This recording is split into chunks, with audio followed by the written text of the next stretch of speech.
and welcome to Food for Thought. It's great to have Randy here today. This is Food for Thought episode 6, and today we're talking about the power of transformation, among other things.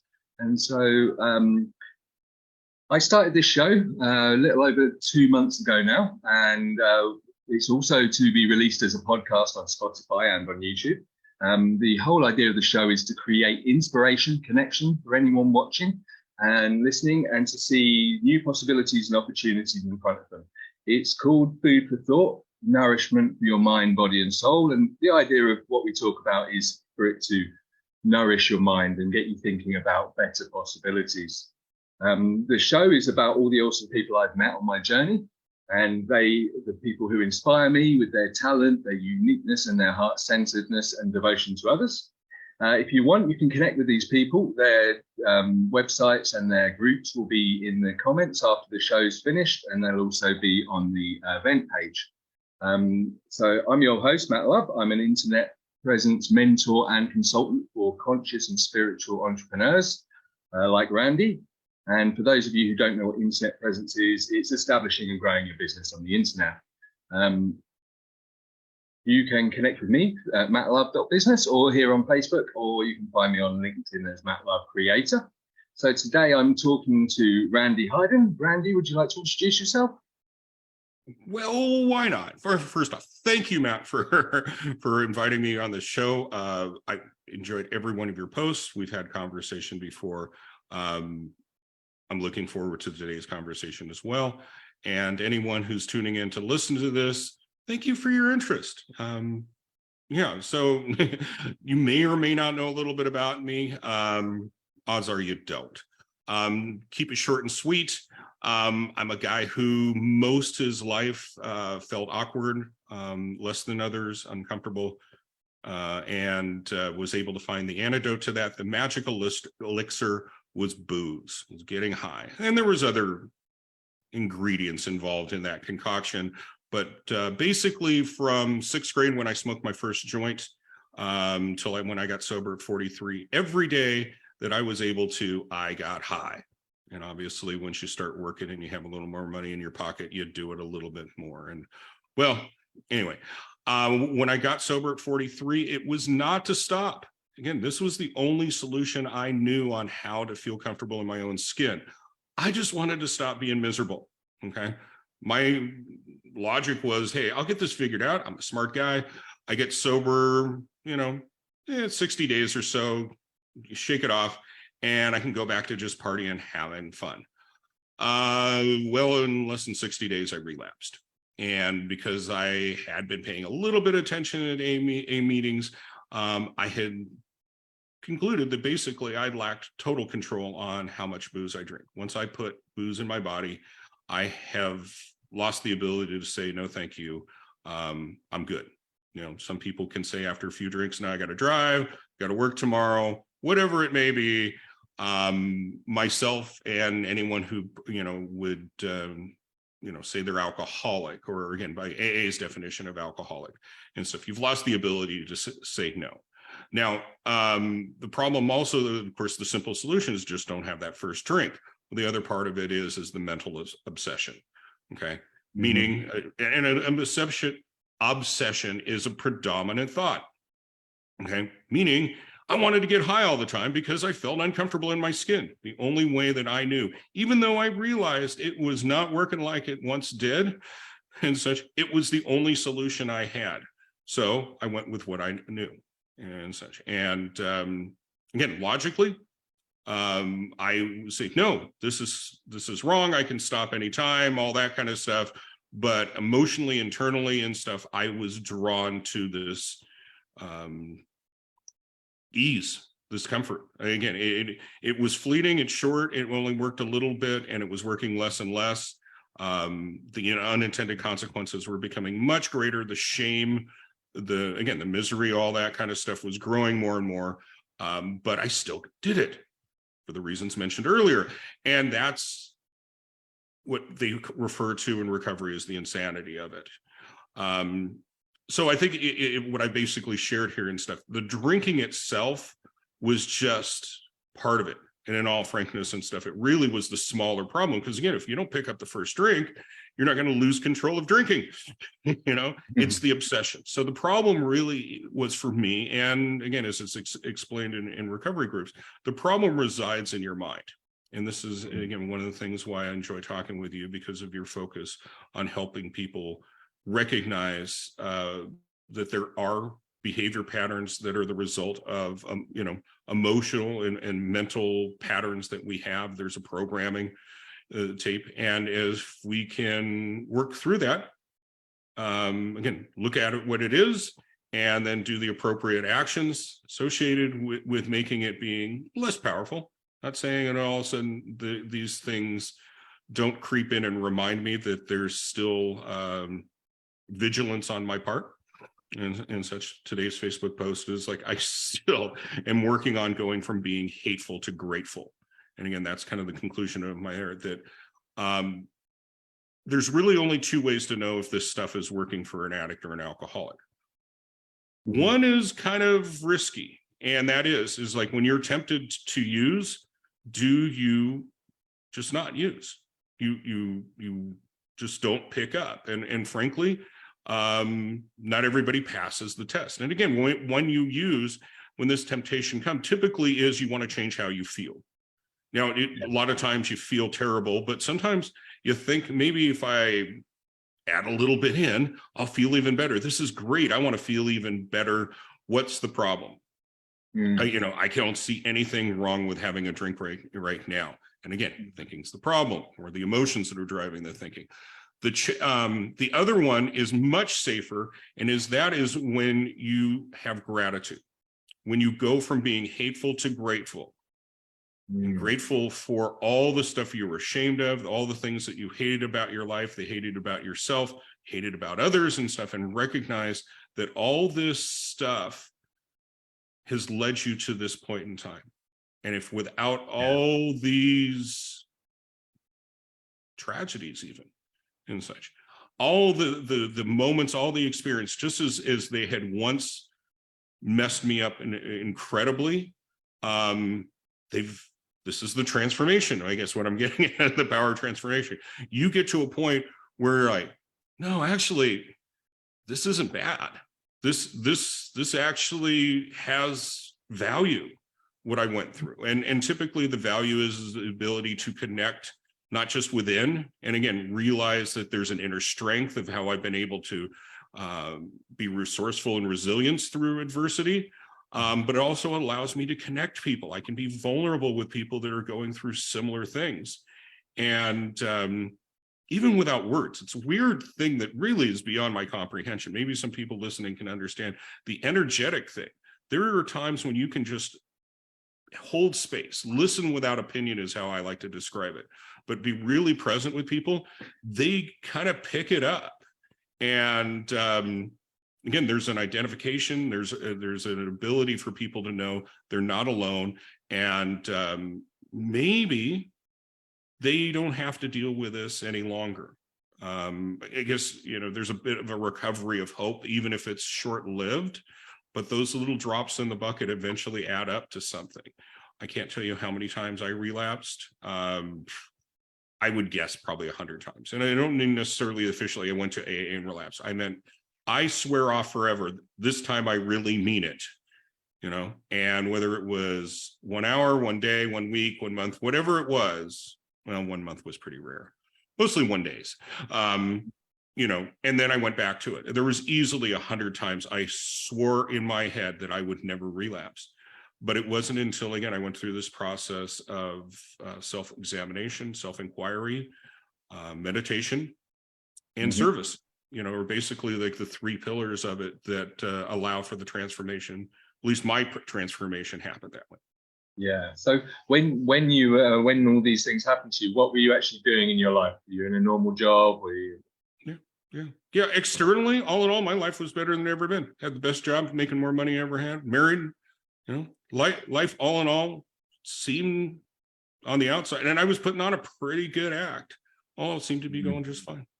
I think that's the issue, is that sometimes we put on a good act to ourselves as well, and and then people just see us that way. It becomes sort of a normal thing. So people stop sort of making a point to, and there's a lot of people out there as well who, you know, I think in our culture in the UK, and you're in the US, I'm not sure, it's kind of like, especially in the UK, it rains a lot. So it's normal to end your day and go to somewhere it's not raining, where you can socialize, which would be a bar or a pub. Yeah. It's also, most people do have a very hard working ethic, and they get in the habit of celebrating the end of the week, at least, if not the end of every day, with a few drinks. And so, I mean, it's very, it's a habitual thing. It's something that is habitual and seen as normal. But unfortunately, yeah, it does have its long-term side effects, and ultimately it's not there for us to, you know, run our lives from that place. And we can end up looking back on things with a lot of regret and hindsight, and if only.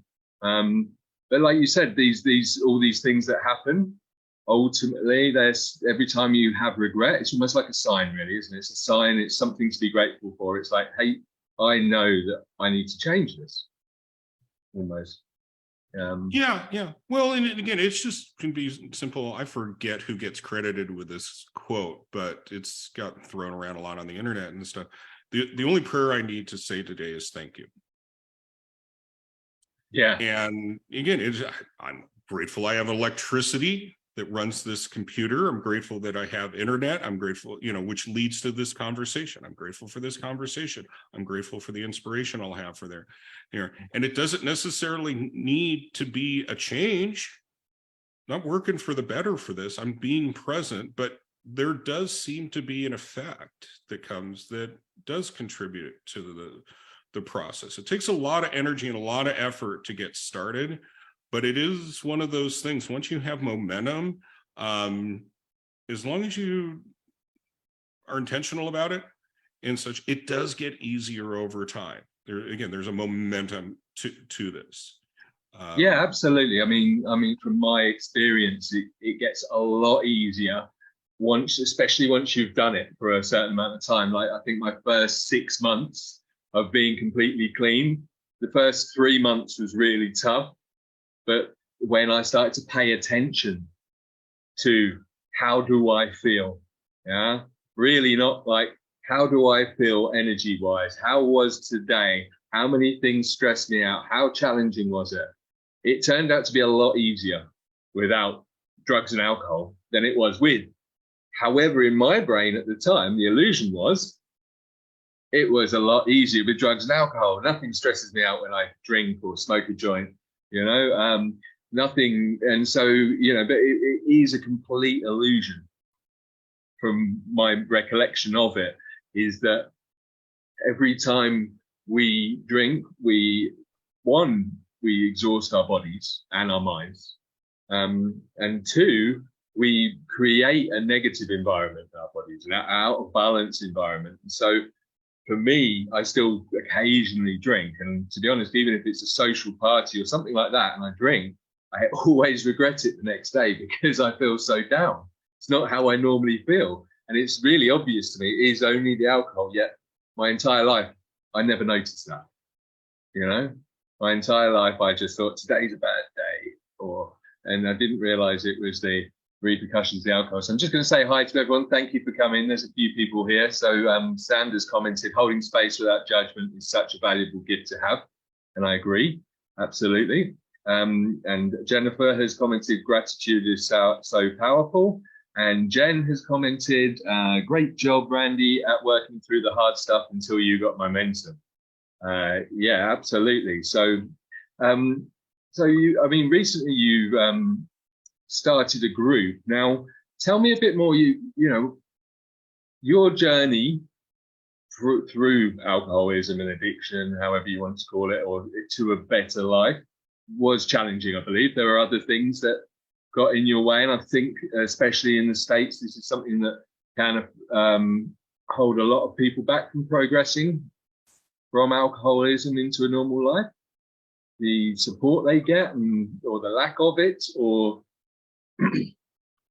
Well, yeah. So, again, fortunately for myself, I've have 16 years of continuous sobriety. Mm-hmm. The last time I used a recreational drug of any sort, booze, pot, anything that you would call a recreational drug, was November 6, 2006. And along the way, there were some days that there was more resistance than there was support, and some days more support than resistance, and such. But the common factor along with this is committing every day. That at first, it was really the pain was greater than the fear of change. So it was driven more by pain, or the avoidance of pain, I should say, and seeking a new source of pleasure. Because again, it had worn out. I was a blackout drinker for 3, 4, I don't know. When you're a blackout drinker, it's kind of hard to keep track and stuff. But basically, for the last few years, every time I drink till the point I black out. And frankly, that was my mission. I wanted to disconnect my head and my heart. But yeah, and then again, the unintended consequences. Gosh, my wife would tell me what I would say in the middle of a blackout, and I'd be like, no, I didn't. I don't feel that way. I didn't say that. Yes, you did. And I thought it was revenge for me because I said I wasn't going to drink tonight. Thought she was retaliating for me getting blackout drunk, but no, it was true. Yeah. So anyway, there was stuff in my subconscious and stuff that was driving me, but I was, again, it kind of directed it towards this hope that if I did a few simple things like people I identified with, that it also, they shared they were in a situation. The details on the outside were unique, but inside their state of being was this same hell on earth, again, just total disregard for life, their life. And well, for myself, I projected that out into the world. But eventually it was, and again, it's so personal and such, I crossed an invisible line where I was no longer be driven by fear, but I was drawn towards something better. The first promise that I was given that I held on to was hang around here, do a few simple things. You will be more like the person that you were born to be. And I still hold on to this. Initially, though, this concept, my vision of the person I was born to be was all about external. Oh yeah, okay, I stopped drinking, my career will improve, my health will improve, I can do education, my marriage will improve, my life, all my external stuff will improve. I didn't realize it was really so much about my internal state of being. See, after this course of time, and again, I don't know when I arrived at this, I guess it doesn't matter, but today, I believe when I made this proclamation of being more like the person I was born to be, it's an internal situation. I have less fear for the future. I experience more inspiration. I'm more alive. There's a vitality to my life. I have a lot less of regrets, resentments, shame. Yeah, probably most of all. So this is the thing that no one wants to talk about, whether in recovery or in such. But humans do not like being embarrassed. So they do not talk about with friends, family, certainly not publicly like this, about shame. Okay. And the nasty little trick about that is the more you don't talk about it, the more you have it. So that's the thing, is like when you're talking about support and such, when you have a safe space where you can go, yeah, me too. Or even if you don't acknowledge it verbally, if it's in your head and you're just like, me too. You feel then slowly, eventually I can open up and say things. Well, the first story that I connected with was this gentleman said he wanted to take a shovel to his wife's head. Right. Okay? In graphic detail. Now, again, some of you might go, oh, that's terrible. How did you relate to that and stuff? Well, where I connected to this story was that I hated my wife because she was always telling me I shouldn't drink tonight. That fucking bitch. How does she, again, she wants to take away the one source of pleasure, relief, and joy I have in my life. But I felt guilty and ashamed because I knew she loved me. She was saying this all out of love. She loved me more than I love myself and stuff. So I had this internal tension between my head and heart and stuff. And hear another, that I was not the only person. Again, I would never share with anyone. I wouldn't share with her, anyone, what this was. But hearing another person going through this meant I wasn't alone. And the fact that this person, again, on the outside stuff, the demonstration of this man had I don't know how, 8 years, which seemed like a lifetime for me at the time. I was, like maybe 7 weeks kind of thing, that I was not alone. And there was a solution. And the solution is not really about anything external. That's the effect. The real, it's inner work is what I'm getting at. We have to go through, do the inner work. Some people call it shadow work. Some people call it integration. It's vulnerability, not just with another human being, but being vulnerable enough for yourself that all the things that I was ashamed of, that I had pushed around, that I knew were wrong about me, all the reasons why I hated myself and such, if I was to look it in the eye to see how it had hurt me, and to see how this is, I alluded to earlier and stuff, how this is actually beneficial in some shape and form, which takes some effort. And that's hence why having another person to sometimes turn this around and see, by the way, have you ever considered it this way? That I've kind of made friends with my demons.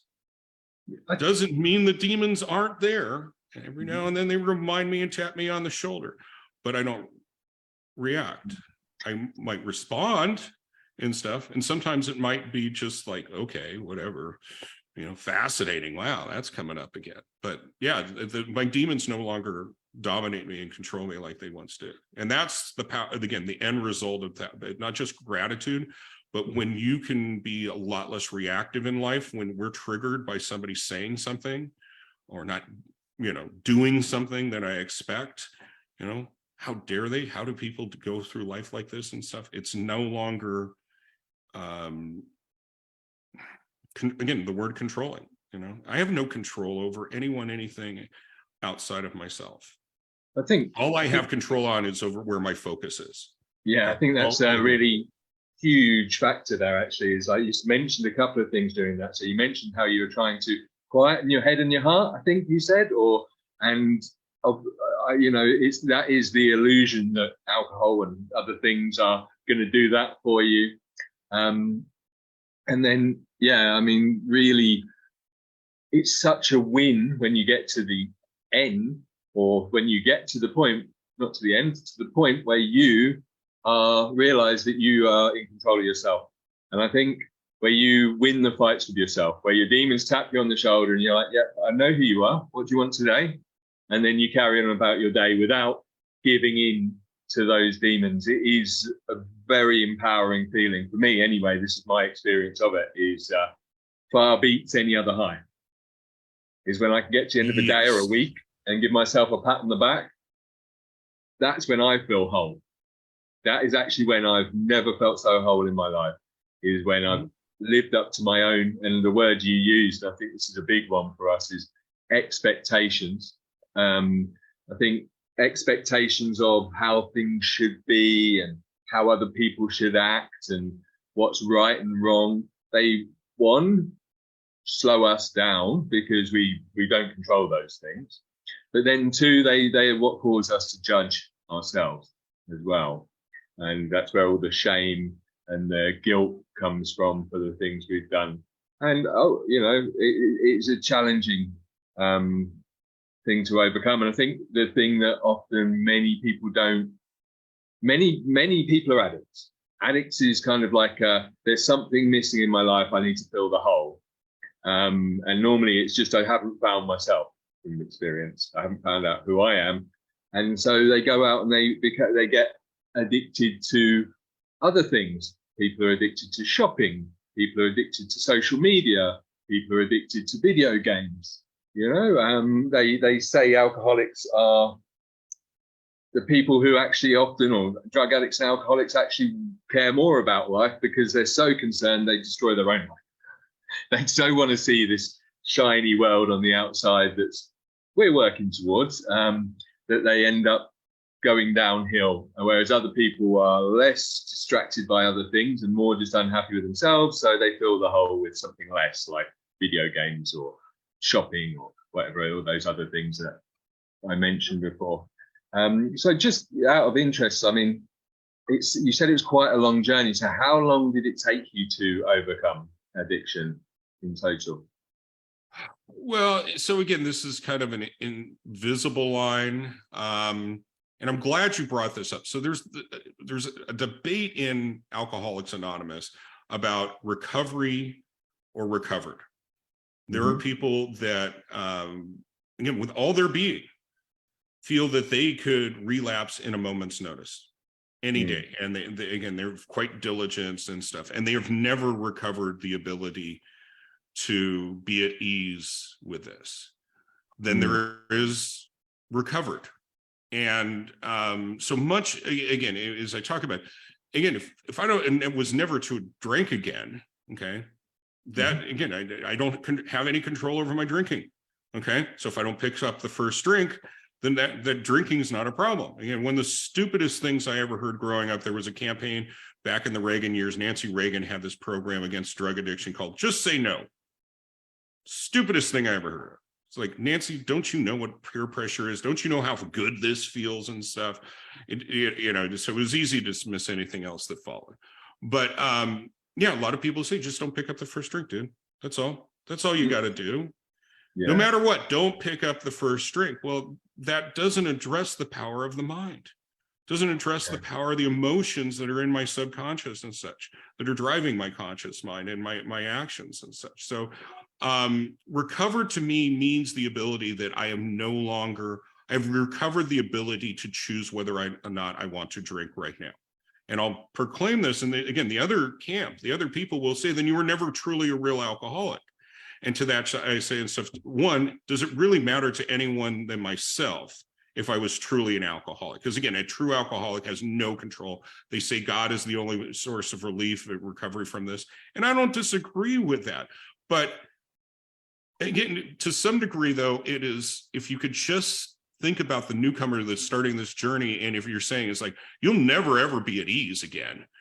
Every day is, again, you could relapse and stuff. Well, that's not anything I really want. Again, there's some things that I'm going to do that are difficult, hence why I haven't been doing them and stuff. And why am I going to do this hard stuff if it's really not going to change much more than just not drinking?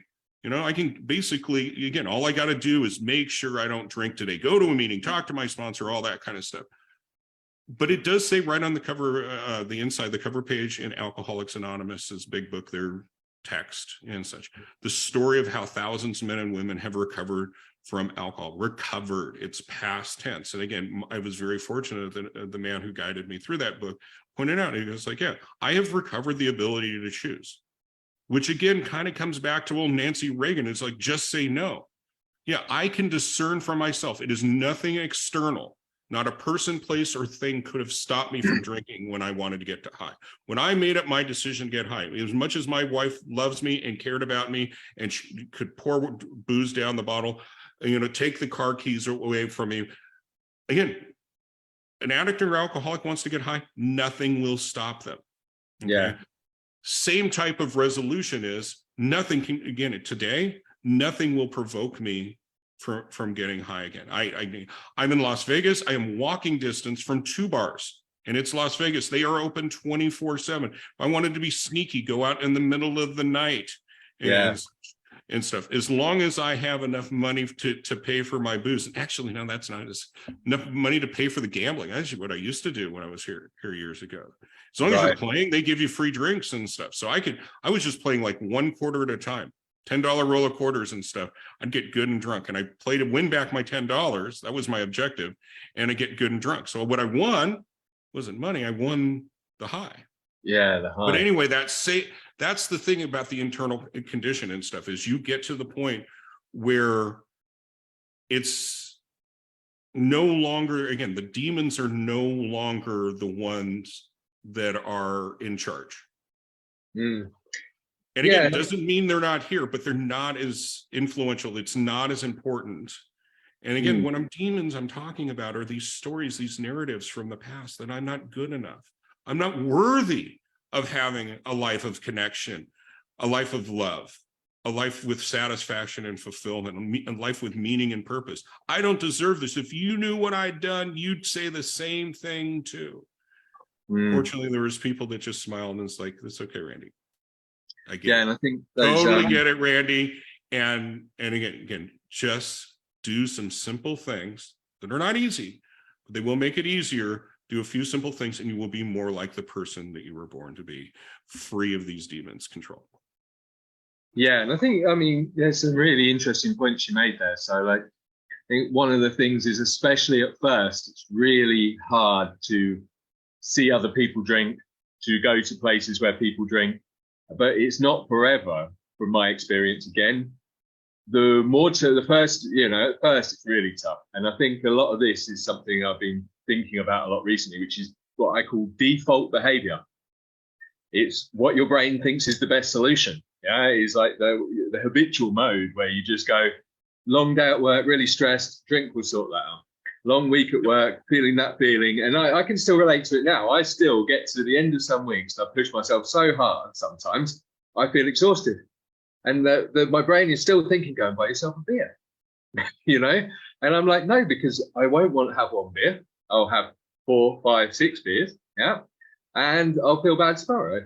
And then every time I say no and wake up the next day, I definitely feel 1,000 times better. Then I do make a personal note of actually recording that, making a mental note of, I feel better today. And I think these are the things that people need to do, is like, is really start to create awareness. I think it seems like fun. And for me, when you were talking about the story with, saying there's not far to go to the bars, you could hide, your wife could hide your keys and all those things.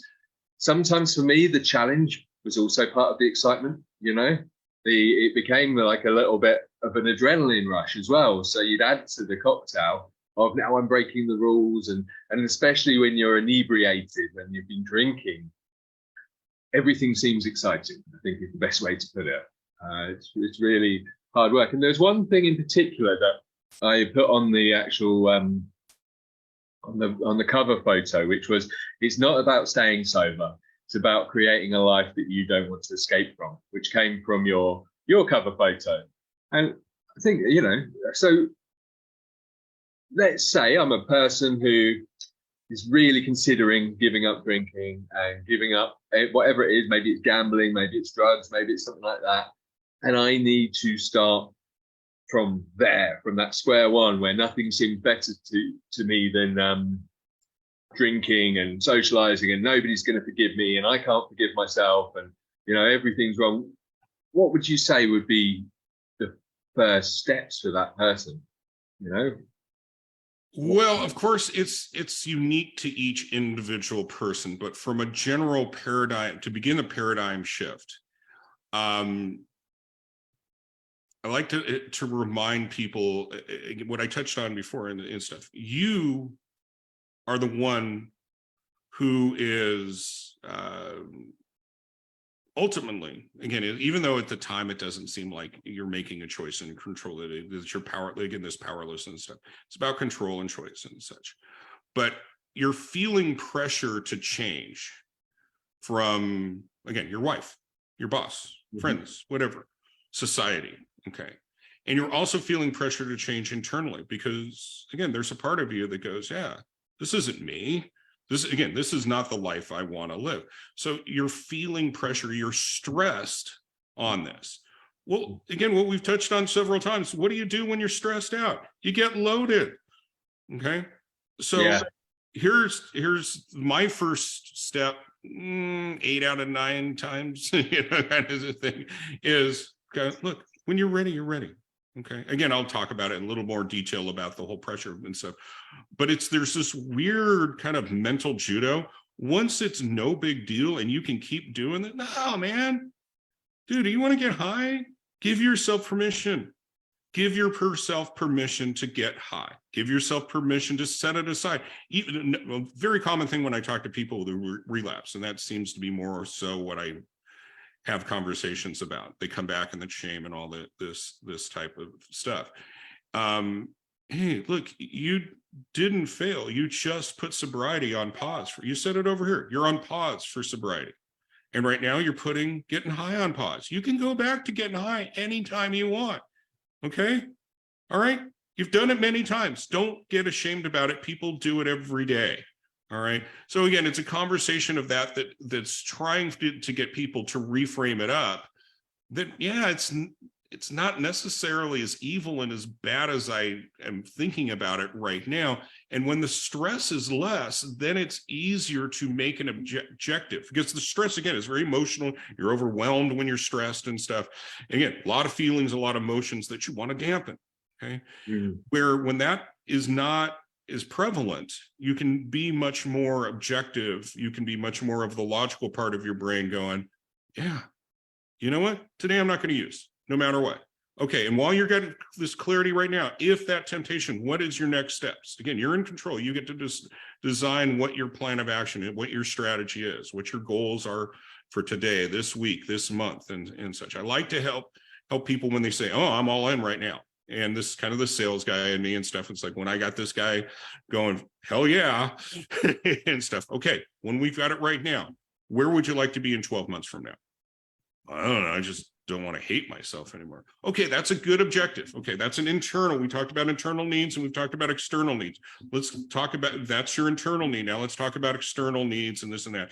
And anyway, this is unique to every person, but getting to the point where they know basically what their roadmap is. They've got a North Star for what, and again, it doesn't have to be a year, it could be a month. So there's some people that are hanging on a shoestring. It's like, yeah, just try to figure out in the next 30 days. Where do you want to be in next 30 days? I want to be sober in 30 days. Okay, great. How are you going to, what do you need to do over the next 14 days for that to happen? What do you need to, and then just break that down to the next 7 days, now the next 1 day. Sometimes it's, we can, what do you need to do each hour of the day? But it's always their choice. So again, if the first step is to kind of just relieve some of the anxiety, some of the pressure enough where you can start thinking the way that people are not addicts and alcoholics. What I just talked about to a person that doesn't suffer from addictions and stuff. This is like obvious 101 kind of stuff. Of course. Yeah. You know, I want to lose weight. I can put a plan together. If I want, again, I want to save some money. I can put together a plan on how to save some money, you know, kind of stuff. Oh, and that, by the way, why do you want to lose weight? Why do you want to save money? You need to have your why, your meaning, your purpose, and it needs to be intrinsic motivation. So you need to kind of tap into yourself. Why do I want to do this? And as I mentioned earlier, for me, it was to be more like the person that I was born to be. I realized very clearly that I had made a lot of mistakes and I had diverted the course. Essentially, I had abandoned myself. Okay. There is the guy that's talking right now who is closer to being more like the person there. I had basically betrayed myself. That's maybe the ultimate shame. But yeah, again, I didn't know this details. Again, it just was this vague, ethereal kind of thing in the air. Is no, you're just going to be, and not do, be more like the person you were born to be. And as I said, I still find it really attractive and stuff. And again, I'll throw that out in these initial discussions with people and I'll, dude, all I just want to do is stop dreading getting out of bed every day. And with that would be my second suggestion, is very common, is put together a gratitude list. For myself, I smoked cigarettes at the time, and says like, Randy, the amount of time it takes for you to smoke a cigarette, 5-10 minutes and stuff. Write down what you're grateful for. Oh, and if you don't have pen and paper, run it through in your head and stuff while you're smoking and stuff. I'm grateful for this cigarette, grateful for this break in the day, you know, whatever it may be, you're grateful for something. If you put your mind to it. And again, all I could control is focusing my attention. I was focusing on the things that I appreciated in life instead of focusing on everything that was damn wrong. Because again, if you're looking for problems, you're going to find problems. If you're looking for solutions, you're going to find solutions. If you're looking for things to be grateful for, you will find something to be grateful for. The amazing thing about this is, under the theme of momentum, the more that I am focusing my attention on what I am grateful for, it expands and grows. Every person I've ever, again, encouraged to do this exercise, if they've reported back to me how it's going, you know, and again, just do it for 7 days, try it out. And we'll talk about what your result is in 7 days and stuff. Everyone tells me the list of growth. Now, the other side of that exercise is if they've expressed to me that they've got a lot of concerns, a lot of fear, a lot of anxiety about things, which is, again, really standard operating procedure. If I don't stop, all these terrible things are going to go on. I'm going to lose my marriage. I'm going to lose my job. I'm going to lose my kids. I'm going to lose my, again, anything that you consider important and stuff is going to circle down the drain. So the other thing is you write down what you're concerned about. But this is something, again, you don't want to dwell on. You've already dwelled on enough. You don't need to remind yourself of these things. But this fear list, this concern list, okay, this anxiety list, name it whatever you want, put it on here. And again, it doesn't need to be an arduous task. It could just be one thing on it. But fold up the piece of paper, put it in a safe space. And some people call it their God box because they gave it over to God. But again, some people aren't religious and stuff. Just put it away, tuck it away. And sometime in the future, go back to it. And this is the amazing thing. And again, those that report back to me, and this is even less common because it's sometime in the future. But every now and then I'll get people to go, I found that piece of paper that I wrote 2 years ago, and everything that I was worried about never came to fruition. Yeah. And that's but see, we can talk about that stuff. We can say what we worry about. 1 out of 10 things become real. Everything else never manifests. So we're taking all this mental energy and directing it towards, making up, fictional stories in our head. But when it's personal, when my greatest fear is X, Y, and Z, and X, Y, and Z never materializes, you can come back and reflect at what I'm worried about today. Yeah, today I'm worried about ABC. ABCs, I'm really worried about today. Okay, but did X, Y, and Z ever come true? No. Well, then maybe, I'm not saying it may. Again, 1 out of 10 times it does come true, and you'll approach it and you'll deal with it then. But today, it may wind up being like 9 of the other things you were worried about 2 years ago. It's never going to come up. And so until it becomes something that is very real, very tangible, and therefore it can have very real and tangible actions that can correct it, resolve it. So then again, in recapsulate ways, I've been kind of babbling along here and stuff. First off, do what you just needed to take the pressure, the anxiety off changing. You will not change. I guarantee, again, as sure as we're talking right now, Matt, no one will ever change until they want to. Prison will not make a person change. Yeah, 100%. Okay? Yeah. Again, pressure from peers and stuff. Okay, so if that's the first thing. But again, that same drive that you had to get loaded, you have demonstrated when you set your mind in it, nothing will stop you. You will beg, borrow, and steal to get high. Same type of energy can be directed towards staying sober. You've demonstrated it for when it's important enough to you, will do it. So again, the anxiety gets you the clarity, to confidence to move forward. The other, again, just pen to paper, what you're grateful for. Focus more on what you're grateful for, what you appreciate. It will grow. And last but not least, what you're afraid of, you're concerned about, and such. Put that on paper. Again, there is something powerful about taking from what's in the mind and the power of words. Some people are listening to this might understand the power of words. It's incredible. It might be another episode and such. But when you put pen to paper and you write it down, it makes it a little more real. And again, take your concerns, put them aside. Okay. Someday in the future, lead your life. Could be a week, month, year, could be, again, like this hypothetical I just shared. Might be something you forget about. In all frankness, that was my story. I forgot about, I don't know how long it was. I'd say, we'll call it the 2-year thing. All of a sudden, opened up a box, going through, looking for something else. See the list. Open it up, and it's like, oh my God, I forgot this. And then had the next wow moment. I laughed out loud. Holy shit, this is what other people have been sharing with me is so true. And again, what I'm getting at, I guess, with all this is we have knowledge about these things. Well, I should say we should have information about these. What I've shared is some information. It becomes knowledge when it's experienced. Okay. What I just shared with you is my personal, again, why I encourage this with people. When the list grows, it went from being information. Yeah, the list grew for me. This is true for you. This is real knowledge. What's interesting is, and as I talked about, again, the crossing that invisible line, and there's there's no way that you can speed this up. It just happens when it happens. But you cross this line and knowledge becomes wisdom. And there's a wisdom, which is kind of that being in alignment with the intellect, the logical part of you, with the emotional part of you. I sometimes I'll say it's like your head and heart get in alignment.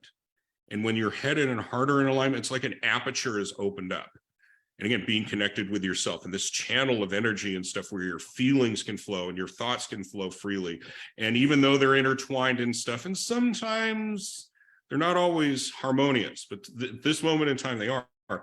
It's like now there's an aperture in your gut, your inner being. You're just this way. You were, again, this is the state of being that I'm talking about. And again, I use the word wisdom. It may not necessarily be the appropriate one, but it seems to serve me now. What I'm saying is, your head and heart get connected, and you have a wisdom, you have a state of being that you can go there, and I can receive grace freely. I can give grace. I can be patient. I can be kind. As I mentioned, listening without opinion. I've lost my need to be right. You can correct me on anything, and I'm okay with it. Now, again, when the advice, the wisdom you're giving me and stuff, I will discern again and see if it's applicable and there's reality. I might test it and challenge it. So it goes from information to knowledge and such. But what people, when they condemn me, when they criticize me, especially about things that are important to me, and when they praise me, even when they would say, hey, dude, that was awesome. Thank you for sharing that and stuff. I'm glad that I was able to share and give something that's helped me with others. I want to pay it forward is my desire. It's my intention to instigate inspiration.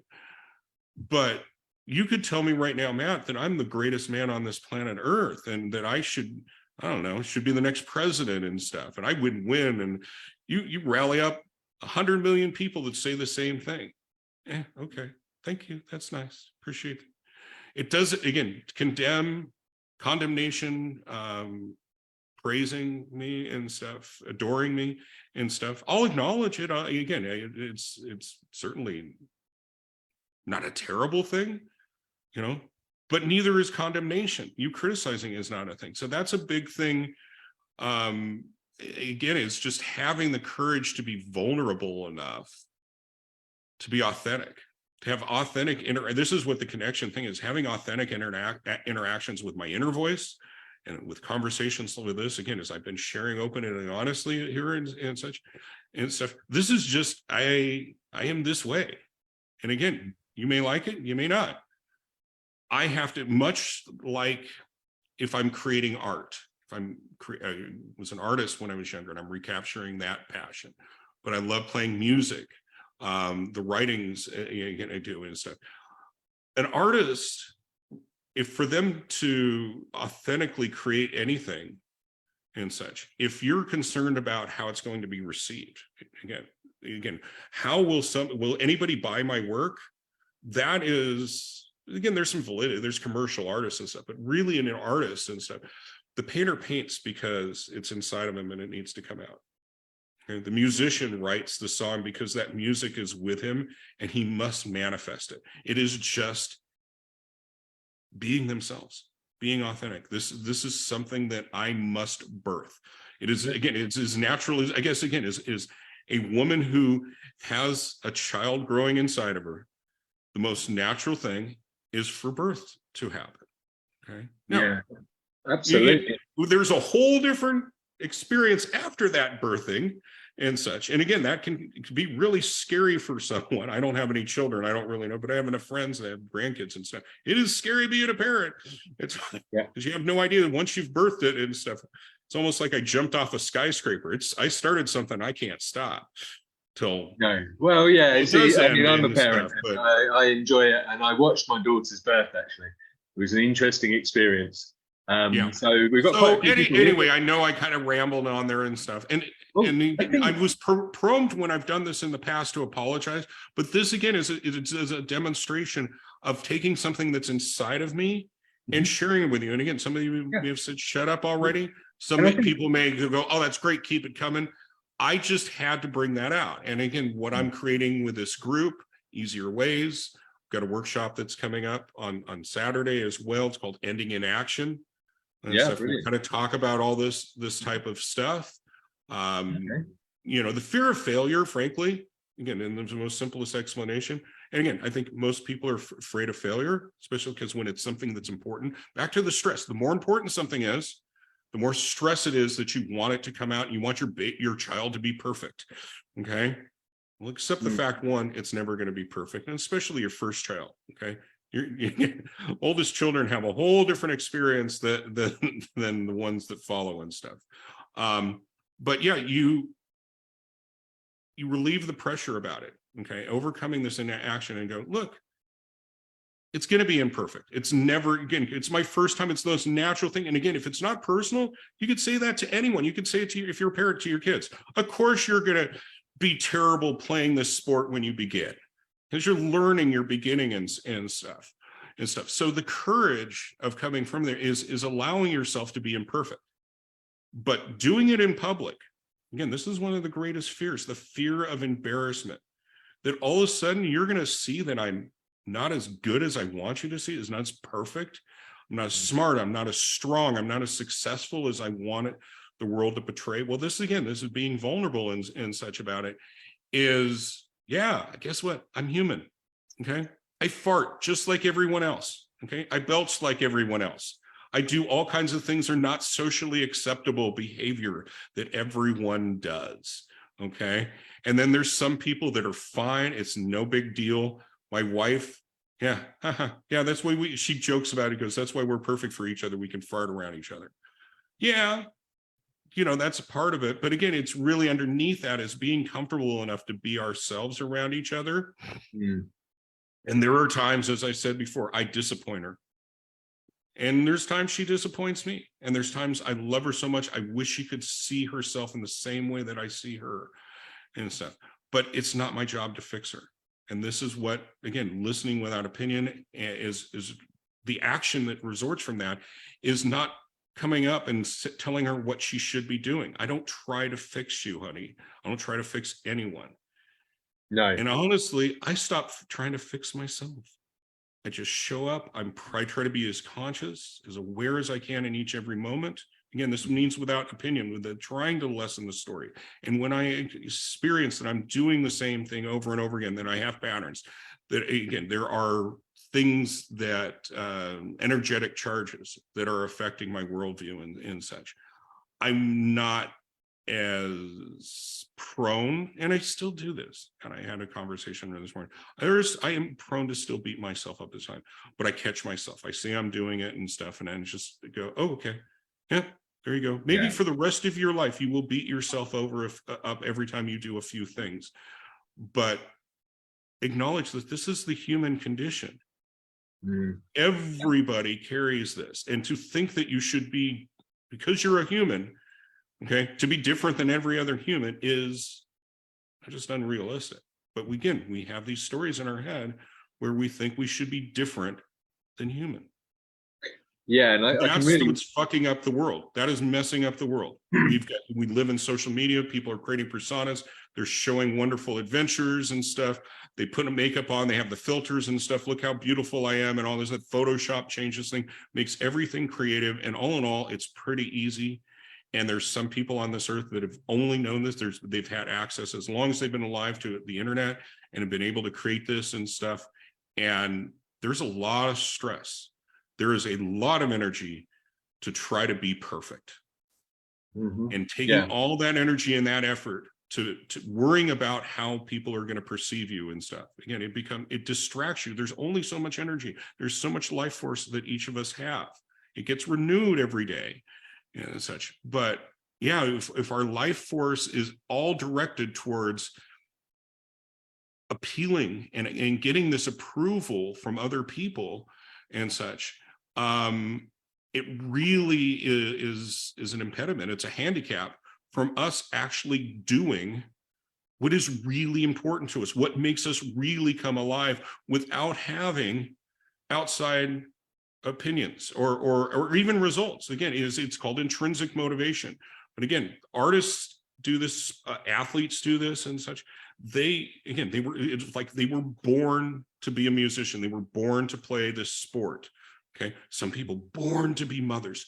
Some people were born to be doctors, whatever it may be. When they have this, again, this connection of head, heart, and gut, and they're just being who they were born to be, they were more alive, they were more vibrant. In the Attitude of Gratitude group that I started years ago, the banner on that, ask not what the world needs, but ask what makes you come alive, because the world needs more people who've come alive. So that, again, in the end of this rambling and such here, Matt, that's the power of transformation, is when you know in your head and your heart and your gut that you are alive and you are grateful for this. You're grateful when it doesn't work out. You're grateful for the times you were embarrassed, that you did that fart in church and everybody turned around and knew it was you. You're grateful to be alive, that you know your life is a gift and you want to share that gift with the world. And those that don't want any part of your gift, that's okay, because that's another thing about humanity. No one is universally loved. And here's the other side of that coin. No one's universally hated. If you could think in your mind, whoever's the most hated man that you know, and here in America, politics, the president, there is millions of people that hate the president, whoever it is. Again, there's probably millions of people that love the president too, but there are people that hate, despise. I would be happy if this person was dead. Yeah, but they're not universally hated, just like you're not universally loved. So there's sometimes, everything seems to be going your way, you're top of the world, and then there's some days you can't buy a win. You can't even get a attaboy and stuff, and you're trying so hard. That's life. And somewhere between those extremes in the spectrum of human life, there's this something that is beautiful and wonderful and magnificent and beyond my language. But I hope everybody that's listening to this has had at least one or two moments when I say that life is amazing and wonderful and beautiful. So you can reflect on some time in your life when you said, everything is okay. And we can do that more often. There is a process where we can have that. Again, you can't force it, but the occurrence of that, the duration of that, the intensity of that can grow. And that's the transformation. I mean, I can relate to that 100%. Is that one of the things I realized actually when I was in rehab, I tried to kill myself. I committed suicide, and I was very lucky to survive. And I had an epiphany that this was my only one life, and so, I was like, right, I'm never going to, even if reincarnation exists, my memory's not going with me. I'm not going to be able to come back and go, hey, mum, I'm sorry. Or, hey, family, I'm sorry. Or, hey, world, I'm going to live. Or shake my friend's hand. Or, give somebody a kiss. Or all those things are never going to happen again. And that really made me start to appreciate life. And it made me realize how that is one thing I think is that, life has its challenges. In fact, part of life is learning to overcome challenges, learning to survive, but ultimately people are ungrateful for just having a life. If they won a car, they'd probably be grateful, but they won a life and they lack the appreciation. And it's not really their fault. It's not people's fault. It's just this, like we talked about, this world we've been brought into where we're like, right, you've got to be doing this, you've got to go to school, you've got to get a job, you've got to go get married, you've got to have kids, and you've got to keep the economy going and all these things. You just get completely blindsided is the best way I could probably put it. And I think they don't really teach emotional intelligence. They teach just mainstream education. And I made some notes while you were talking, and I think one of the things that happens to a lot of us is that there's a fear, like you were talking about, fear of failure, that we can't be what we want to be, or we can't do what we want to do. And that's normally when we're younger. And then so instead we do other things for fun, and that might end up turning into drinking or other things. And then once that happens, and we realize we could have done, as we grow up, we realize we could have done what we wanted to do, but we didn't have the information back then. That then turns into regret, and then suddenly that turns into shame, because you're like, I didn't become what I could have been. And really, you can't become what you want to be until you learn all the lessons, you know, and so this is the lesson you had to learn. And, you know, you probably, for me, I was learning it for like 15, 20 years, something like that, you know, and I was learning it and I nearly made it. And then I'd screw up and then I'd judge myself. And I'd have a lot of regret, and then I'd feel guilty, and then I'd feel shame, and then it was like it was a vicious circle, as they say. It'd just go back round. So I looked through the questions we were going to ask. We pretty much answered most of them in the conversation anyway, so that's really, really good. So now I know you're doing a really interesting event this weekend or this week, are you? Yep. So this Saturday, it's 10 a.m. Pacific Standard Time. It's free for members of my group. And hey, your friends are my friends. Yeah. So anybody in your group, I'll post it in the link in Facebook and such to register it and stuff. If you cannot make it, whether you attend or not, recordings will be sent out. You'll have access to the recording. So again, there's some people, so a good friend of mine was talking about this morning, love to be there, but he already has plans for 10 a.m. Saturday morning. So with that, there'll also be a Facebook group with it. There'll be some other bonuses and such coming there. But yeah, the theme of that is ending in action. And we've already touched on some of the stuff that'll be done, but it'll be a lot more scripted. Again, it'll be conversational, but there's a framework and such. It's a demonstration of me ending in action. Been talking about this stuff for a long, long time. And yeah, that's me just, again, creating this art that's within me, talking about stuff. Because yeah, when it comes, again, as much as I talk about our inner state of being, and again, that's frankly the key to ending in action and ending this fear of being judged and condemned and stuff. But really, without actions, you're dead. Okay. So again, you could say you're not doing anything. Well, guess what? Sitting on the couch playing video games with a bong in front of you, you're doing that. Okay. You get out of bed, you're doing that. Even if you stay in bed, you're doing that. So life is doing. Okay. Doing is synonymous with actions and such. So basically what, again, ending in action means is to start doing more of what you prefer, what you desire. Okay. Your actions will be much more pleasurable. Again, this is what I want to do, not what my wife wants to do, not what my boss wants to do. This is what I want to do. This is satisfaction. This is fulfillment and gratitude and such, and manifesting it. So, and less of the stuff that, frankly, you really could get by with not doing. So less of the stuff that is a drag and a burden that makes you kind of hate life. Okay. So that's, again, there's two sides to every coin. So no, I don't want to do that. Okay. Well, guess what? Sometimes you got to do stuff you don't want to do. But then there's other things where, no, I really don't want to go to dinner with this person. I don't enjoy their company. And no, I do not need to make up a story. I mean, I don't need to elaborate because I think you got bad breath and you only talk about your problems.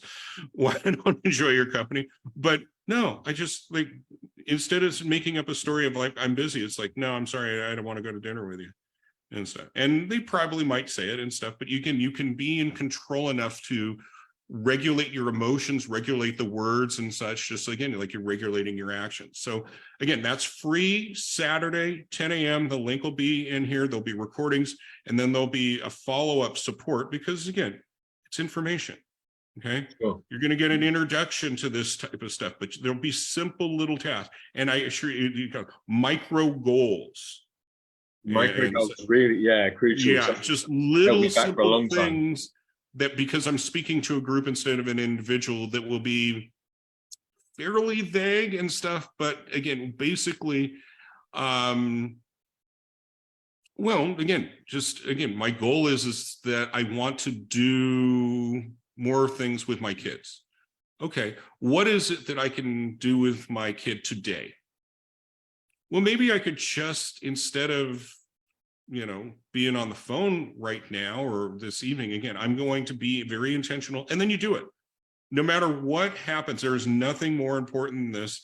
I'm going to do this little thing. I'm just going to pay attention to my child for 60 minutes. and such, because that's more important to me. There's no, again, because we're really, this is another, we're really good in rationalizing, justifying, coming up with excuses. And there is validating and stuff. That's another thing I'll get into, is separating the good from the great. It is good to do that 60 minutes of work. There is a good reason for you to spend 60 minutes on the internet and be on your laptop instead of paying attention to your child. Okay. But it is not as great as being with your child for those 60 minutes. And again, your boss might disagree with you, but you are in control. You are the one who decides that this is what I am going to do. I'm not going to talk about, and again, when we don't follow through and do what we want, again, our intrinsic motivation, that's when, again, when I talked about the shame and the self-hatred and all that kind of, again, all in all, let's be frank. Again, it's easy to talk about and stuff. It's a lot different to actualize. But we all know that, yeah, we can always choose to do differently.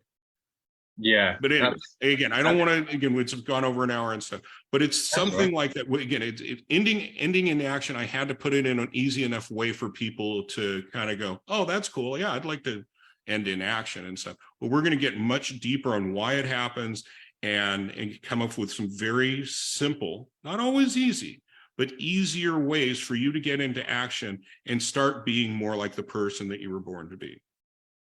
Nice. Yeah, sounds really powerful. So yeah, thank you so much for joining me today, Randy. You're right, it's over an hour now, and so we'll wrap it up. But as Randy said, he will be doing a event on the 12th this week, so 2 days, isn't it? Yep. And I will put the link to that in the description of this video, so if you're watching the recording, you'll be able to get to it, and also on the event page. Otherwise, you can find it in Randy's group.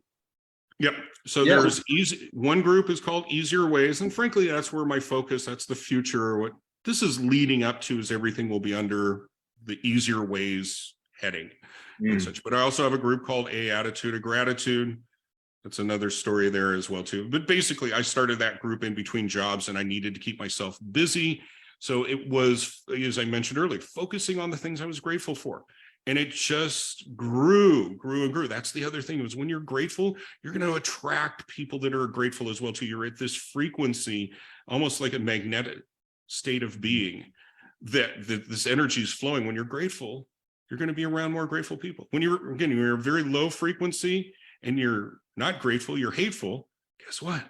You're going to attract hateful people and stuff. Yeah. It's weird. I don't understand it. I've just observed it a lot. It's what they call the law of vibration. So on my spiritual journey, it's something I've learned about in the last 2 years. And I actually watched my whole journey change as I changed.